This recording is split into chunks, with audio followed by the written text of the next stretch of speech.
Welcome to Behind the Production July edition here, the show that takes you behind the scenes of some of the top church production teams across the country to show you the ins and the outs, and most importantly, the why behind what they do and what we do as ministry techs. If we're meeting for the first time, my name is Chris Pyron, and I am joined today by Mr. Jordan McMillian. And Jordan and I are part of the team here at E2I Design. That video that we just rolled right before we came on, that tagline of uniquely you. You know, our passion here at E2I is to help you tell your story, a story that is actually uniquely to you. We really love bringing together the worship community to add value and share ideas together. And we love getting to do events just like this one. It's one of the highlights of our month when we get to do these things. And today we've got so much value on deck, and I am super, super excited to see what our guest has in store here. Jordan, why don't you tell everybody what we've got going on today? Yeah, so today we are excited. It's going to be a great little segment here. We are joined by Adam Hobson at Church of the Highlands, broadcast engineer and just a great friend of ours. So Adam, thanks for joining us, man. Appreciate you. Absolutely, it's an honor. So glad to be a part. Yeah, so for those of you who don't know, Church of the Highlands, just a mega influential church. A lot of people are using Church of the Highlands as, a guidepost to say, cool, this is a way that we can, they're using technology and communicating, delivering the message in a way that, that's what we could be someday, or we could operate to that level. But if anybody knows Church of the Highlands, staff members and just the group and team there, all of them are kind of cut from the same cloth in terms of saying, you've got to make it yours. You have to have a reason behind what you do. You can't just say, well, they're doing that, so I want to do it. They're very, very ministry driven, and we're just very, very happy to be such close friends with them. 25 campuses, right, Adam? Right.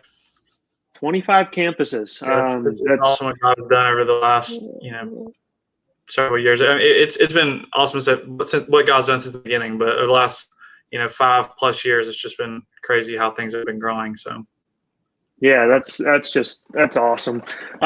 You guys are using a lot of different technology as it pertains to lighting and audio and video and things like this. And obviously, with you being your wheelhouse being in broadcast, you're overlooking a lot of the video side of things and everything like that. And this segment today is a hot topic.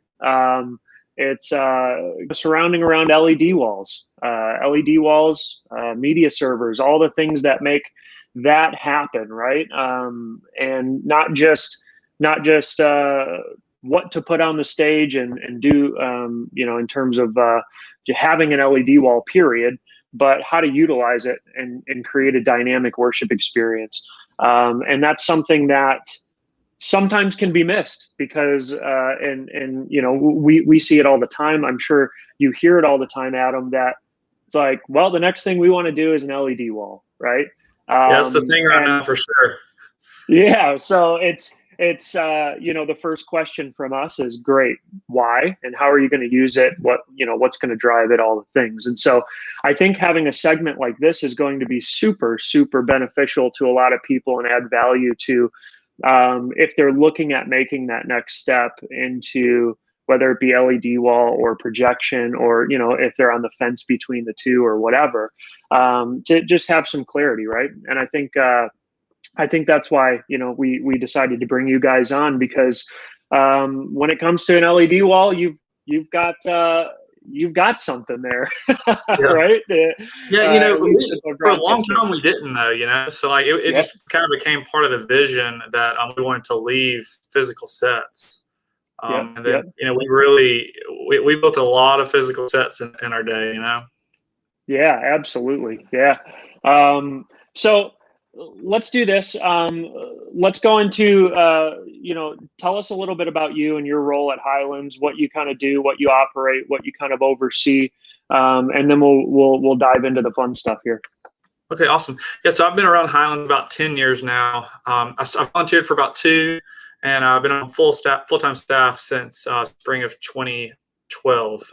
So it's been an honor of my life, honestly. I have one daughter, just turned a year old, married to a beautiful wife named Cassidy. Just being a part of Highlands is just really the honor of my life. I dreamed my entire life of getting to do what I get to do here on a regular basis. I'm part of a very talented team who oversees the broadcast portion of Highlands, primarily from a video standpoint, video and lighting.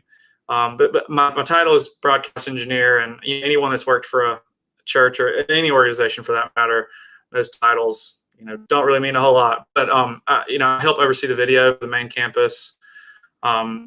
We pretty much oversee from what goes through the lens to what makes it to the campus. So we have a incredibly talented team that oversees that whole process.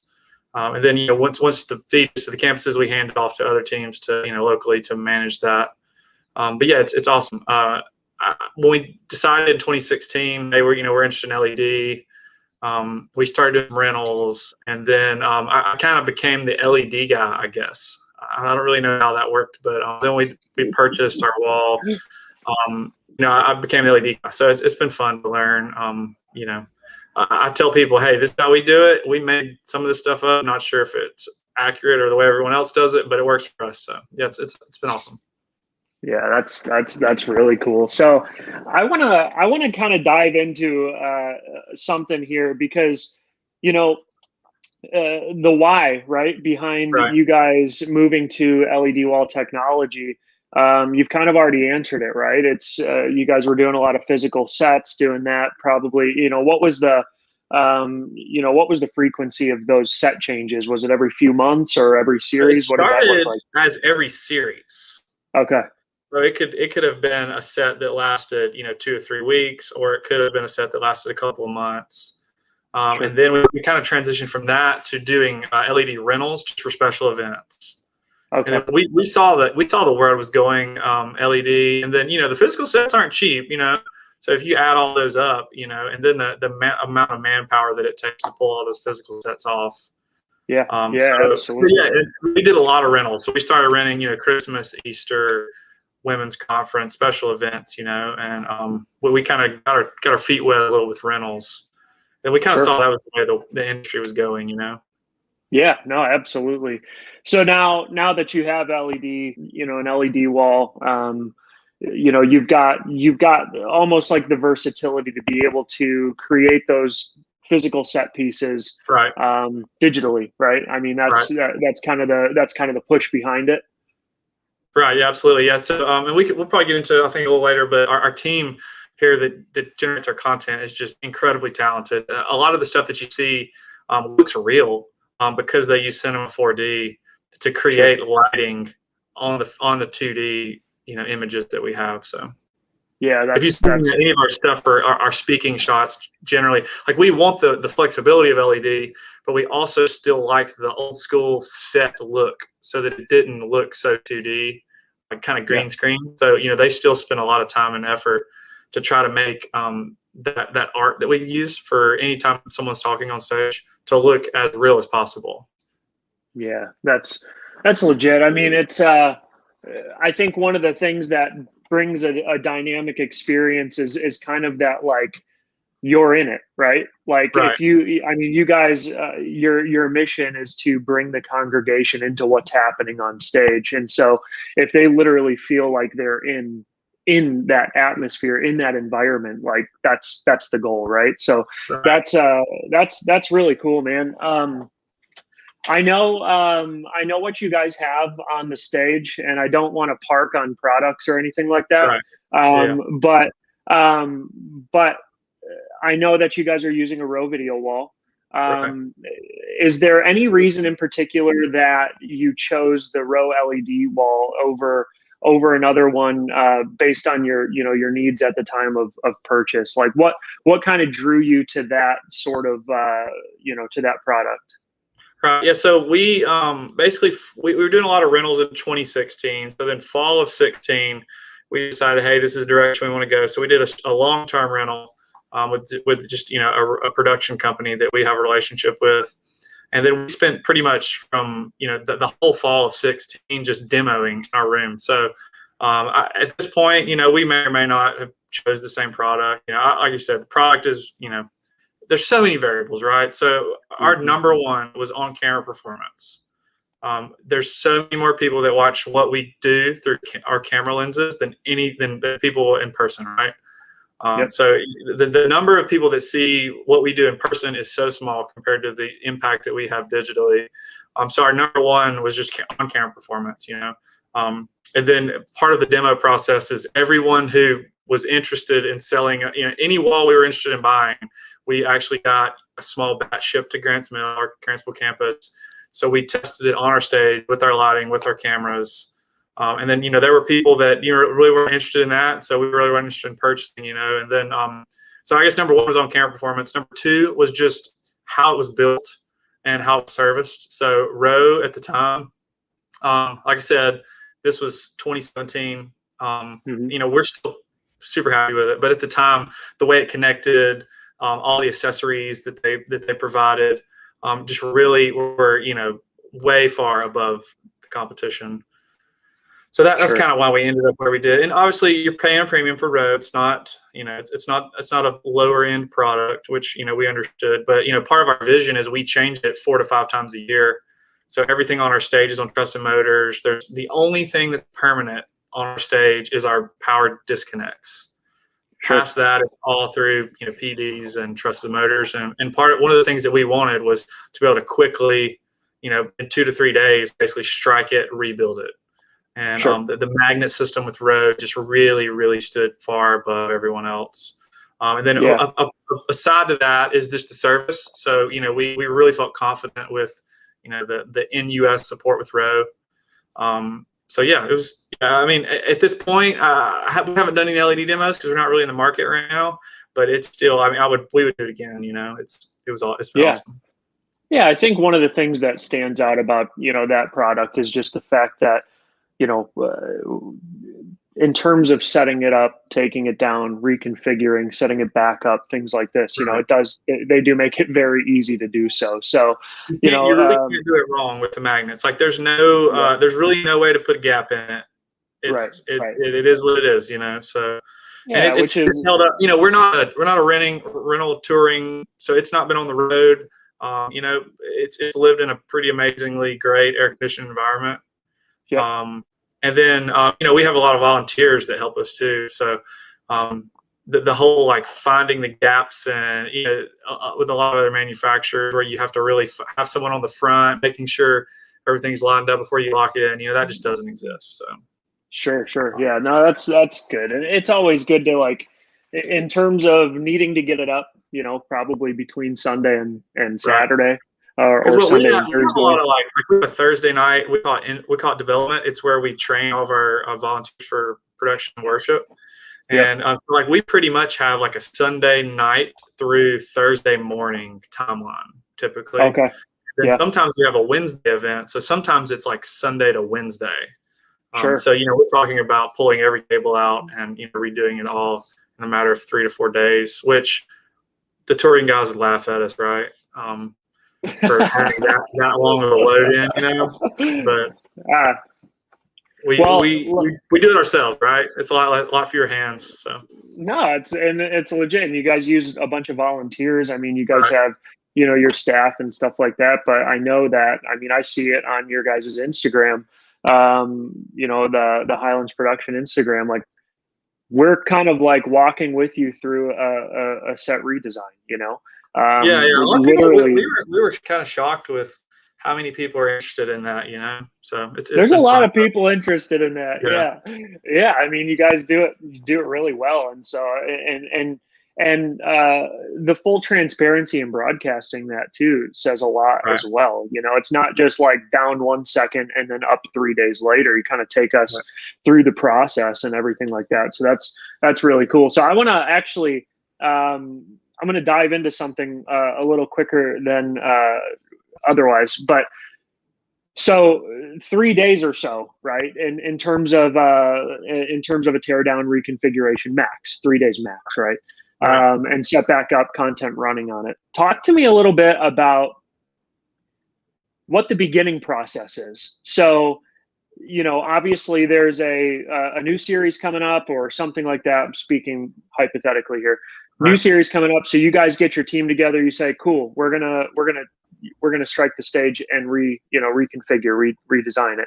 So I know it goes through a design phase. I know it goes through a planning, a deployment, and then ultimately in executing, like getting the content up and running, making the graphics, doing things like that. So through that kind of whole process, what does that look like for Highlands? So Brian Worcester, who's our experience coordinator, he pretty much comes up with the design. So he numbers them. Like we're working through now one for the fall, and I think he just numbers them, LED number, right? I think we're on like 70 something at this point. So he'll usually have 2 or 3. We'll look through them. Kellen, who oversees kind of our entire worship experience from a creative standpoint, looks through them. Is like, I don't think that one really fits the thing, whatever it may be. So Christmas, or we usually change it for our women's conference. It's pretty big. So we kind of start with that, like an idea. He draws it in Vectorworks, then he sends it over to me. And most of the time we can make it work, right? So from a rigging perspective, from a pixel map perspective, so basically starts with, a concept Brian makes. He sends it to us. We go through it we go through a structural engineer to make sure that the room can hold it. And then we have an awesome team of guys that oversee all the rigging. And then we still send it off to a third party to certify the load of the room. Sure. Then we hire out, the only portion we really hire out is the structural engineer and then the rigging. So we hire riggers to come in and rig it, that professionally rig in Birmingham and, in all our concert areas here in Birmingham. Yep. So then once we kind of get all that loaded up, that can be a month to 2 month process, just to kind of make sure we have everything in line. And then a lot of times, like for the current one that we built a couple little small roofs. It's like we had to order a ton of hardware and, stuff like that. Sure. But for the most part, Brian creates a concept, designs it. We kind of go through it, poke holes in it technically to make sure it works. And then, then we get the team together and Sunday night load it out and pull it off. We've got it pretty down to a pretty simple process at this point. Yeah, no, it's good because it's good to hear all of that because right.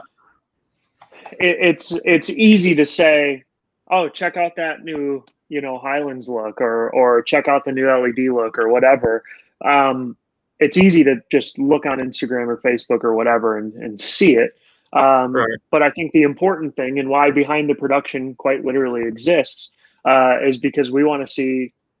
We want to know what happens. What right. happens behind. One piece that I did leave out is that like we create a pixel map in OmniGraffle, like a 2D map and we have to recreate everything.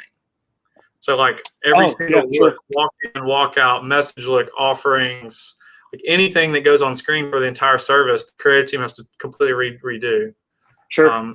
So like we call it the pre-roll. It's the 5 minutes prior to the service we play before every service. I mean, that is an incredibly huge After Effects file with hundreds of assets that has to be remade every set design. So, but yeah, I pretty much basically take what he does in Vectorworks, make it 2D to kind of work with pixels. And then in OmniGraffle, if people haven't heard of it, you should check it out. It's just super simple pixel manipulation. You can use, a lot of people use Photoshop. OmniGraffle just seems to be easier. And then I usually will create, pretty much 1-to-1 pixel-wise. Because, if you create something that has like a diagonal in it and we've got breaks in the wall, like you want it to kind of look as if it's one canvas, even though it's not, one single canvas. Sure. But then I export that into a PSD and send it, and we just have a Slack channel. And usually try to get that to those guys like a month or so, maybe a month and a half in advance, at least something rough. But a lot of times, there have been times where like it didn't quite work on paper. We had to maybe like trim something here, add a little here. So, we might make a revision or two.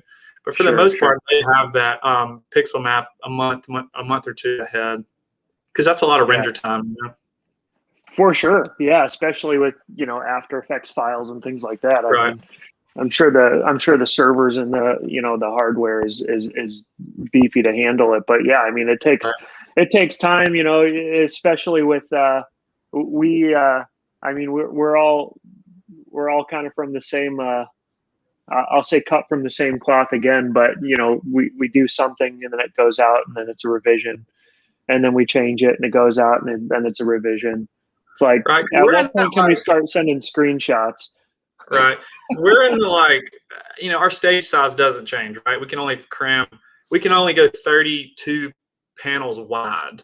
And then we might have a couple of mid stage. It's like our rasters are about the same size, and so we're in that about 7,000 by 2,500 is kind of the ballpark that we play in. Sometimes it's skinnier, but it really can't be wider than our stage, because of the physical size of the panels. So, yeah, that's great. Funny story though, Brian in the beginning had the wrong size LED. So our 500 millimeter square, he had it as a little bit bigger size in Vectorworks. So the first 2 set designs we did after we purchased LED, we would get in there and I was like, Brian, this doesn't fit on the stage. And he's like, it does. I was like, Brian, it does not fit. And so the designs would be 34 panels wide when we can only actually do 32 panels wide. So kind of funny side story. Physics and stuff, right? We can only cram so many panels into real space, even though they all fit on the screen. A couple of set designs in a row. We had rented a panel that was a little funky size. It was a little wider or a little narrower than 500 millimeters. And the math was yeah, we can put 34 wide. And I was like, but this doesn't work, So I think it took 2 for us to kind of realize, funny side story. Yeah. So obviously, having the wall the right size, it matters, right? Right. So you talked a little bit about the content creation process, and with the raster size you just gave me, I just did the math real quick. That's 17.5 million pixels that you guys are driving right now. Yeah. How are you driving that? What's the back end look like on that? What's the media server for that? Right. So that, as far as the media server goes, I mean, it's pushing that many pixels, right? A lot of that can be blank space because we try to build it one-to-one in a way, right? So that it all looks one-to-one. So we use Resolume Arena. There's a lot of great things you can use depending on your application. I don't think Resolume is the best for all applications, but we went through a process. We had a Hippo for a while. It was good. It just wasn't great for our application.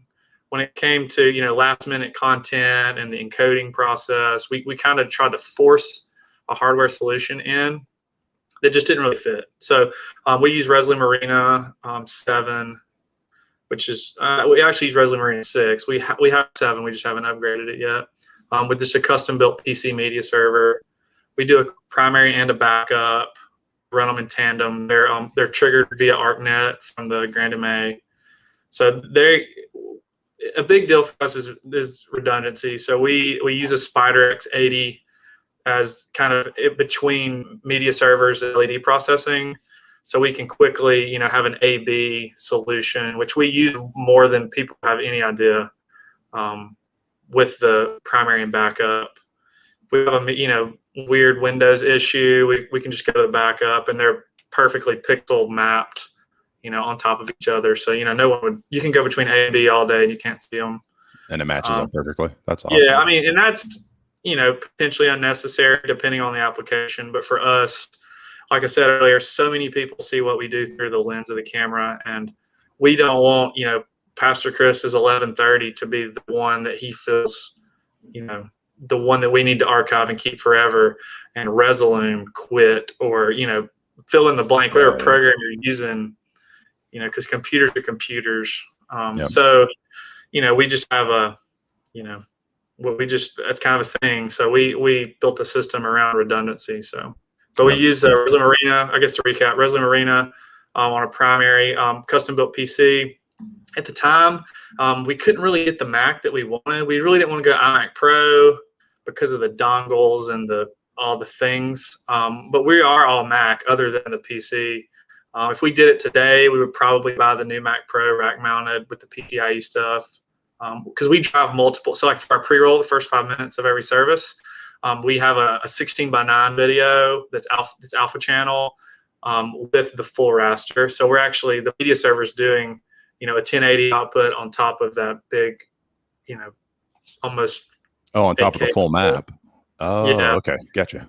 Just because what goes to the like IMAG and the web is the same video. It's just formatted differently, same music and all that.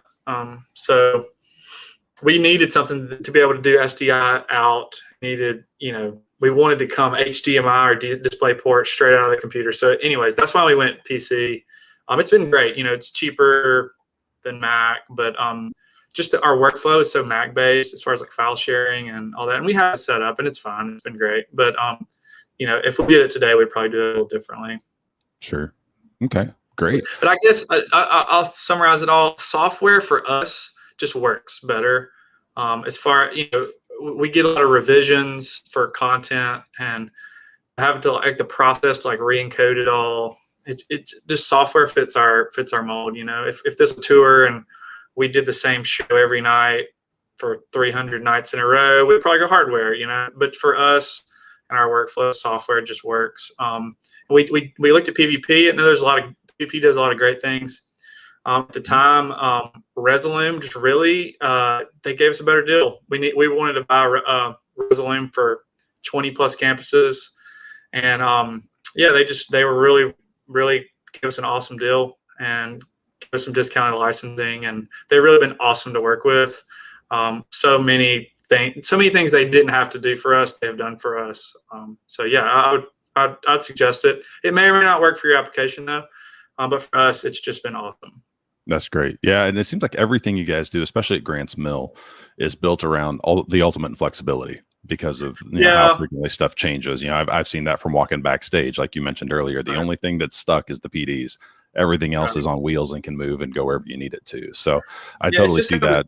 We've built it around the system here, and a lot of stuff we get is a week in advance. But sometimes there's a thing that needs to be. We get it during worship, and we need to be able to drag it in and load it, and not that for us, like especially Christmas, Easter, doing rehearsals. We do a rehearsal. They're like, oh, we don't like this portion. We looked at D3. I know it's like the thing now. But for us, we really wanted to have something that worked for Grants Mill that we could also scale out to every single campus. So, we have campuses with LED that's smaller. So we can just across the board say Resolume works for a single screen campus. We have some triple screen campuses. We have LED campuses. For us, it just scaled really well. And, it's complicated kind of for volunteers. It took a little, it was a little bit of a learning curve, but I think everybody would say that it's been pretty good so far. So cool. We're not married to anything though, really. I mean, we're married to the vision of the church, but other than that, I mean, the process is something we're always trying to figure out, what can we do? Sure. From a pricing standpoint, user standpoint, Resolume is just it for us. So that's awesome. That's great. So one question I had, and we chatted about this earlier before we actually kicked off the live stream here. You shared some pictures with me before we started that I want to share with everybody else. Because one of the things that you guys do really well that I love is it's not just an LED screen, right? It is used as scenic element. It's used in these really great and creative ways. Talk to me a little bit about so we had Griff and some of the guys from the lighting team on a few months ago. Talk to me about the working with them, because I asked you specifically in this picture about what I see as the GLP X4 bars over the stage, and you had mentioned that even those are pixel mapped.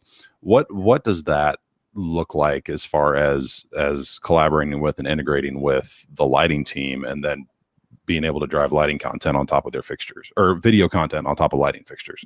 Yeah, and then actually the pixel tape, you can kind of see the skinny pixel tape, it's all mapped too. But I think we're all just the same team, We have lighting focus and video focus, but ultimately we're all the same team. So Griffin is just as a part of the process as I am, with a new set design. So I think we, the one that we're doing in the fall, I think in last week of September, it's more kind of lighting focused. We kind of go between, like the one we have now, there's 430, I think, panels in the air. I think we're going down to like 300 and a little over 300 for the next design. So Brian and Griffin, Brian works with Griffin the same way he works with me with a video, and we just kind of all work together, That's awesome. As far as a load-in goes, like I'm helping with lighting as much as I'm helping video. We just, whatever makes sense, we just build it all together, especially a lot of stuff hangs on the same truss, so sure, we look at it as one team. That's awesome. We don't have focuses, but Griffin's hanging LED panels, and then I'm in a lift with him helping Vipers, so nice. We're all ultimately on the same team. Obviously, sure. Griffin knows a heck of a lot more about lighting than I do. But yeah, we work on it together. That's awesome. It starts out as a big group of people to like tear the wall down, and then a big group of people to redo all the rigging. And then when we start putting it up, the group kind of dwindles, because we would rather, put it up slowly and do it one time than have a bunch of people like slinging LED panels in. And we've just found that it's just kind of, it ends up being the small core of us that kind of slowly builds everything. Right. Absolutely. And we just work as we go. So like the last, that one that you just showed, there's 4 small little roofs, and, the X4 bars, like we did all that, we did all that at the same time. So we built the LED on the floor, we flew it, and we just went one by one and hung all the X4 bars, and a lot of the rigging we just kind of figured out as we went, Sure. Yeah. That's But cool. ultimately we're all the same team, Right. So, for those of you who are watching both live and even on the replay, we talked about this fall, their set's going to be flipping. Highlands Production on Instagram. Yeah, check us out. We'll keep it updated, and you'll be able to watch the rip down and the rebuild happen right there, which will be super. One thing that we're doing this fall that we haven't done, we basically have like multiple phases. So normally we would build something for our women's conference, and then we would build something for Christmas. But this year we're at it. There's like 3 phases to it. So what we introduced originally will just be for Sunday, and then about a month later is our women's conference. We're going to add some stuff. So it's kind of something new that we're doing this fall. Awesome, cool. So let's I want to rewind to something you said earlier about how important it is for the wall to look good on camera, because you have such a huge online reach, and you got all the campuses watch Pastor Chris on video there. So let's talk about cameras and LED walls and how they play nice together, or sometimes don't play nice together. Right. What were the key factors that you guys were looking at when you were doing all of your demos back in fall of 2016? What were you looking for specifically when you were going through that process? I think the number one thing everyone looks at is just the moire, which, may or may not be easy to overcome depending on the environment, So we looked at that, which, we're in an awesome situation with the combination of our front light, our lensing. It's all been mathematically calculated to be really ideal. But one of the things was like, we would always put a full white, something white up, and just fade it to black slowly. So like literally let a full screen white in ProPresenter, like a 30-second dissolve to black, and just watch it. And that just, what are you looking for during that? Just to like how the LED fades from 100% on to 100% off, and how you can they'll all fall. The cheap stuff falls apart in that, and then the grays, we were just trying to make stuff accurate, So I know I'm in a lot of the church Facebook pages, and I've seen people say, buy your second LED wall first, right? Yeah. And we just really we wanted to do it right, and we spent a lot of time, we even like everyone loved Rogue. Like it was there was really no second place. Mm-hmm. In the mix. It was a big gap.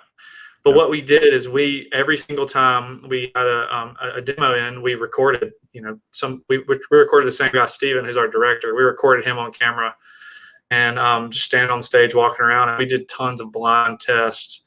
And it's crazy to see the difference in like accurate, like we used the same background for all of them.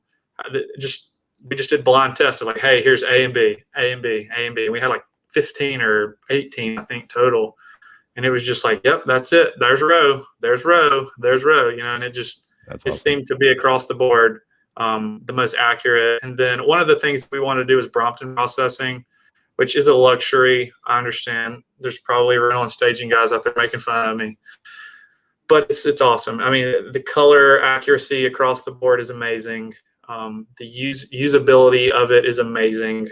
So that was a thing for us too, was Brompton. So the Brompton processor to actually drive the wall with. Gotcha. Yeah. Cool. So and that kind of narrowed us down too, to an extent. But it's so user friendly. Like I could have a volunteer, who was covering something, call me, and I'm like, oh, you see that? Or it's just so user friendly, and then it provides us a lot of creative freedom with rotation. And the Novastar stuff there's a smaller gap now than ever, probably. But at the time, 4 years ago, there was a huge gap between the two, And I think for us, we service, Absolutely. Yeah. Row is great. They're a great team of folks. We love getting to partner with them. We've got a great relationship with those guys and have really, really enjoyed it for sure. So, and like I said, I a lot of people are like, hey, what do you buy? We want to buy the same thing. And it may or may not work for everybody, and I want to always try to be clear with that it may or may not be the best product for you, Yeah, no. One thing that you said kind of rang a bell a little bit, and that was, when you were looking through the camera lens, right? You were watching it go from 100% intensity all the way down to 0, or 100% on to 100% off. And one of the things you said is you were just looking to see what felt natural, and that's the whole point of finding the right tool for the job, right? It's not just I've got an LED wall now, just throw it up there. You know what I mean? And for churches who have some sort of like donation or another campus donates their LED wall to them and they don't really have a say in it, there's nothing wrong with that. Like, absolutely. I'll get talked to a lot, and it's like, I know you're going to judge me, and I'm like, I'm not going to judge you. Did you spend $300,000 on it? Because then that's a different story. But if it was donated, right? Like it's a different story. And I think that you should be able to utilize the tools that you're given, right? Absolutely. For us, it was just we felt like it was our time. Like we leadership, everyone above us was ready to pull the trigger, and we just wanted to do our due diligence at the time to present to them, hey, we think this is the absolute best thing that we can buy. Yep. And then we had like, I think we did like 3 total. So it was like, this is what we think is the best on camera across the board, money not considered. We like this one a lot, but here's our reservations. And then, so I think we did the top 3. We did the same thing when we bought our cameras, so we presented to them and let them kind of decide, right? So, we did the homework. We think, hey, if the money is there, or, the vision is there, this is what we think is the absolute best, So, we were so thankful, because then we basically, a couple of weeks later heard, hey, this is what we're going with, and we're like, oh, awesome, but we would have been happy with any of it, and just as many people would have gotten saved either way, right? Right. Would the process have been harder to set it up? Maybe, sure, but but we were thankful that we got to get row, but it wasn't like we have to have row. We just basically collected all the data, did our due diligence to say, this is the best that we think is available right now. And, leadership helped us, decide that, because I don't know the cash flow of the church, but I do know how to look at LEDs. So, we just partner with that, and, we did the same. Ultimately, we're trying to cameras, we were like, hey, we can buy, we could buy 6 of this brand or 4 of this brand, but this brand really looks the best. And then we had everybody that works in production do blind tests, and they all picked this brand, but this brand, just as many people are going to get saved, For sure. So for sure. When it breaks, this brand we know who to call, and this brand, we may or may not know who to call, so. Right. Yeah, I think it ultimately boils down to finding the right tool for the job, right? And honestly, too, it comes down to finding a manufacturer who has good service and support in the United States.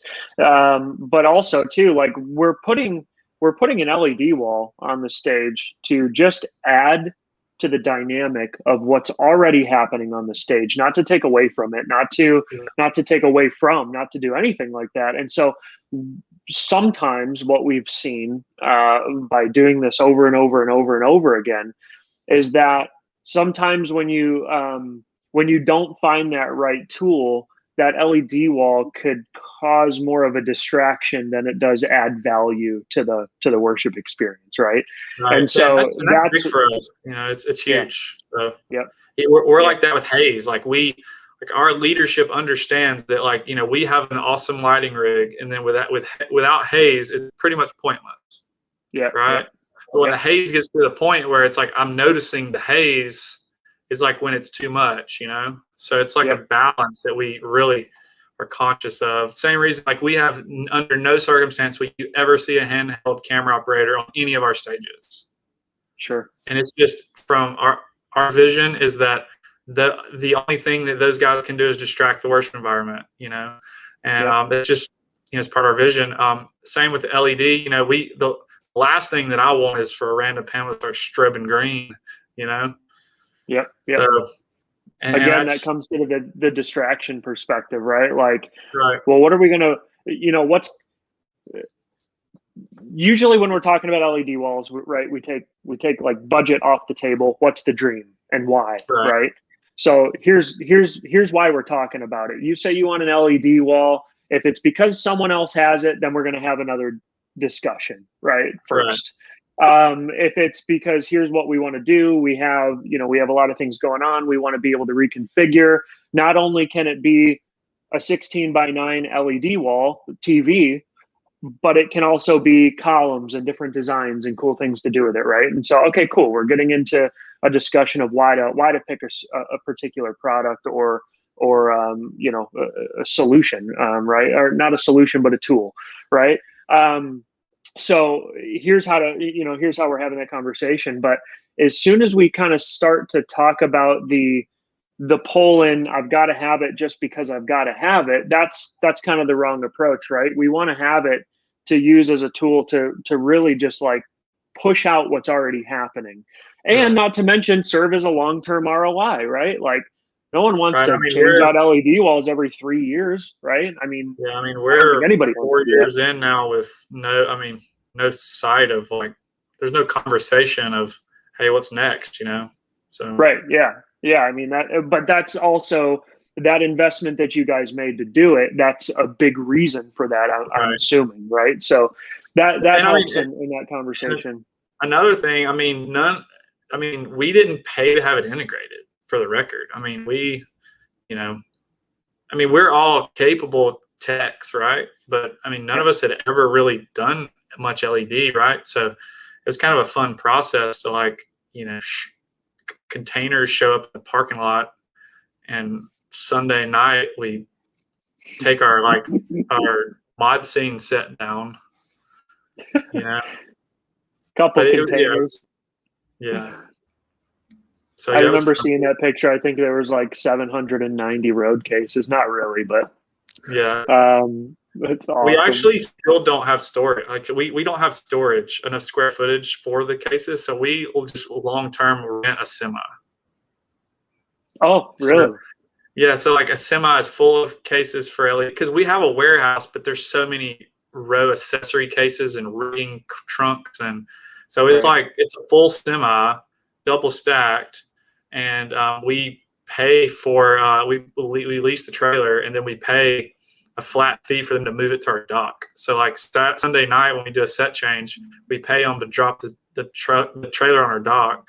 We do everything. Thursday afternoon we reload the trailer and they take it. That's legit. That's legit. It's awesome in the summer when we're like, wow, we really need a case, and we go to it's stored and it's 400 degrees. we're digging through it, trying to like find some stuff, you know. For those of you watching it, they are in Birmingham, Alabama, where summers are. They're serious about summer down there. They do it right. So, like promotion conference, we're doing this B stage, and we need a couple LED panels for the this little desk that we're doing. So somebody's going to get to go over there where the truck is stored and dig out a case and put it in a, you know. I just say that to say I think a lot of people, you know, think that we just snap our fingers and, you know, it's just there, right? You know, but like it's not as easy. Like we did a video shoot in front of LED for our Summer Blast kids conference. It was basically VBS. We call it Summer Blast, and we had to do it all on Edison, and it was like it was a lot of LED panels to do on Edison. And I have a photo. We were taking water fountains apart in the student and the kid spaces to find Edison circuits to power it. Wow. So it's not quite, you know, it's not quite as easy sometimes as it may look on Instagram, you know. Sure. You gotta do what you gotta do to get the gig done. Well, right? we need to start putting that and then digging through the 200-degree trailer to find stuff on Instagram too, you know. It's like it's the highlight. That's real life. Yeah. That's real life. That's stuff, real right? life. So, but I have a photo of Jeremiah, one of our team members, taking the water fountain apart to figure out how to use the circuit to power stuff. So, wow, that's crazy. So, Adam, I've got one more question for you, man, that I would love for you to share with everybody. Well, I see folks in the chat here, and I see a lot of names that we all know who are all part of the E2I family here. But there's some folks here as well that I know do not currently have an LED wall, or they're thinking about making the move to LED. So let's say somebody's here live with us, or even watching on the replay later on, and they're wanting to look at getting started into the LED world. What would be your Adam Hobson's top 5 things to look at and consider when making a decision to make that move? Okay, I'm trying to think. Okay, so I think this is you didn't prep me for this, so this is legit for everybody's watching. This is batter's box, yeah. Yeah. No, I think for number one for us would just be a relationship. You know, when it breaks, who do I call? And so let's use you an example. So like if I buy it from you, like am I calling you? Like who do I call when it breaks? Because at some point, like somebody's going to run into it with a scissor lift. A band member is going to knock a guitar over. Like it's going to break. There's you're buying millions of lights, and they're going to break at some point. So I would think relationship is probably for me was number one. For us, you know, that's, you know, either you guys or directly with Roe. You know, it's been fantastic. So so relationship. So for instance, it's like who you buy it from. You know, is it a direct box sale? Is it an integrate situation? And then is it a processing thing? Is it a LED thing? There's just a lot of relationships in the process. I think I would just try to make sure I felt good with that, you know, because we've had an issue before. I called Roe and like, oh, that's a Brompton thing. So I called Brompton, and it's kind of some finger pointing, you know, because they're different, but they're the same, you know? So I would just, you know, I feel good about the relationship, I guess, is number one. And then I would say, well, you know, what's the vision would be, I guess, number two. So for us was on-camera performance, and which that meant, you know, we didn't want the array. We wanted color accuracy really low. So like we run our wall like 22 or 23%. So a lot of the cheaper products just fall apart when they're, you know, 100% brightness. Sure, they're great, but 100% brightness on camera is white. There's basically no color translates. So, you know, whatever the vision is it a wall that's going to be out in a lobby space that can be 100% brightness that's never on camera? Do you need Row? Maybe not, you know? So I would just figure out what's the vision for it. And for us, it was just 100% color accuracy, on-screen performance for cameras. So, you know, I would say that. And then another thing I would consider is the storage. Like, can you actually store, like for us, we have 56, 58 cases for just panels. So, you know, you need to decide like, hey, is this going to be permanent? Is it going to be portable? And if it's portable, like, do I have the storage to put this thing? Because it needs to come down and be in cases. And for us, that's a full semi. Do you have the means to do that? If it's a permanent install, sure, it's fine, right? They ship it in, wooden boxes, and that's the end of it, Yeah. Sure. It's funny you mentioned the cases because I actually just found a picture of the cases here. Yeah, that's them. And that's down one aisle in the main room there. Yeah, we have this, like, it's like a funny. So the deads come off the semi, and we got them on the stage. We fill them, then they roll down the ramp and go around the auditorium. Basically, fill all the aisles in the auditorium, and then once we start rebuilding, we push them backstage left, back on, pull panels out, and they go back to the semi. So we just, at Highlands, we don't have much storage, and so that part of that was, we want to build the building debt free, and part of that is that we don't really build a lot of storage, so part of that is a fun for us sometimes, so but yeah, that's a thing. So storage, and then power for one, I would say, the stereotype is LED doesn't use power. But when you have millions of them, it can add up pretty quick. We have ours on a 400 amp disconnect. So yeah, I would say power and infrastructure, right? So it's like, I see people, unfortunately, I get emails from time to time that were like, hey, we were at Grow Conference. We saw that you put live video on the LED walls at PIP. Like, do you do that in Resolume? That's like, we get that all the time, because people came to Grow and they saw that when we played back the news, we pipped it and all that. And that's where I have to say, hey, Resolume doesn't handle our video very well. PvP kind of handles it better, but we have a spider. And then, like, what's a spider? And then they look up how much a spider costs. So, like, what I'm so thankful for is that we didn't just buy 450 LED panels.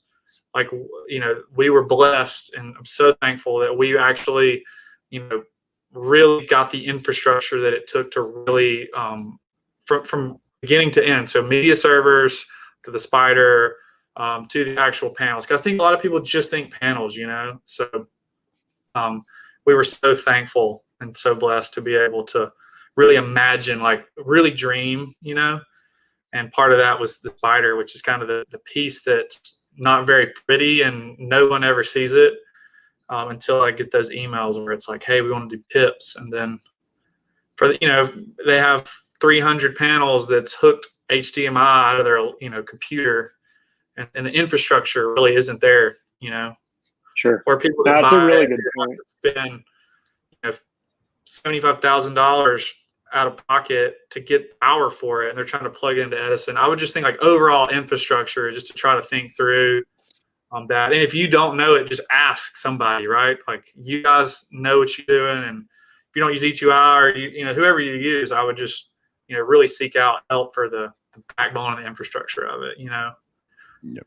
As you're going through the budgeting process, all that support gear is so important to have to give you the ability to do what you need to do. Correct. Yeah, it's so important, to be able to do what we do. It's not like Resolume HDMI into a processor. I mean, when we first bought it, we had 12 1080 processors to kind of do it on. It was a nightmare. But now Brompton has the 4K stuff that makes it way easier. Sure. But yeah, I would just think through infrastructure. And then I guess another thing would just be, if you go portable, not permanent like us, just really try to think outside the box for hardware, right? So, like, we have way more, like, right now, this set has a ton of ground support in it. And we're using very few hanging bars. So, because, like, a lot of it's bolted straight to the roof, and a lot of that's ground supported. So, like, right now on our trailer, we have a ton of header bars, and we're using a ton of footers, because all that ceiling didn't need header bars because it's bolted straight to the truss, and then a lot of that's ground supported. So I would just try to, I know it's literally impossible, and we sat and went round and round. How much do we need, right? Because for us, it's like, it's hard to spend X amount of money on this project and then go back like 3 months later and be like, hey, we didn't buy enough header bars or enough footer bars. So we really try to think through creatively, like, my stage is 60 feet wide. What if I wanted to do a ground support rig 60 feet and I wanted to, fly in a 60-foot wall, over it? Or I would just really try to think through that stuff, because that, a couple $100 for a header bar doesn't seem like a lot until you need like 40 of them. And then, Sure. And along with that, I would say signaling, so like power and data, and it's really hard to know what you need. If it's a permanent install, sure, it's easy, right? You know exactly how many headers, how many footers. But if you go portable, just thinking through the infrastructure, I guess that helps. Yeah, and I think one of the cool things about your guys' setup is, and correct me if I'm wrong, this is the way I sort of imagine your guys' space. It's like a portable permanent install, right? Right. Like it's a permanent install, but I don't know if there's not much that you can't do in the room except for add too many panels wide, right? I mean, like you've obviously got your load limits, you've got your your capacities in that regard and things like this, but at the end of the day, you've got it set up, and the way that we kind of help design the system is like we came up with a way that whatever you guys want to do, you can be like a yes and right answer. Right. You can say, yeah, and we can do this. Yeah, and we can do that. Yeah, and we can do that. It's not like a, yeah, but we're going to need to get this, that, and the other thing, right? Because you thought about that infrastructure side of things. You thought about the structure side of things. And right. There's always going to be, I work with a lot of ministries who are using LED walls.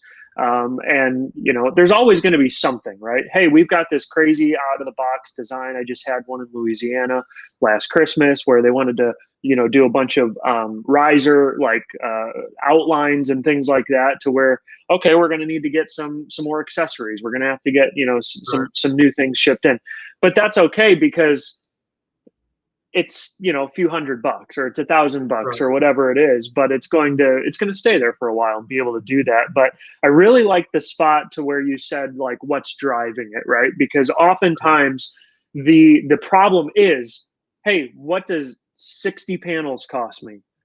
And then having someone to ask the why, having someone to say, how are you driving it?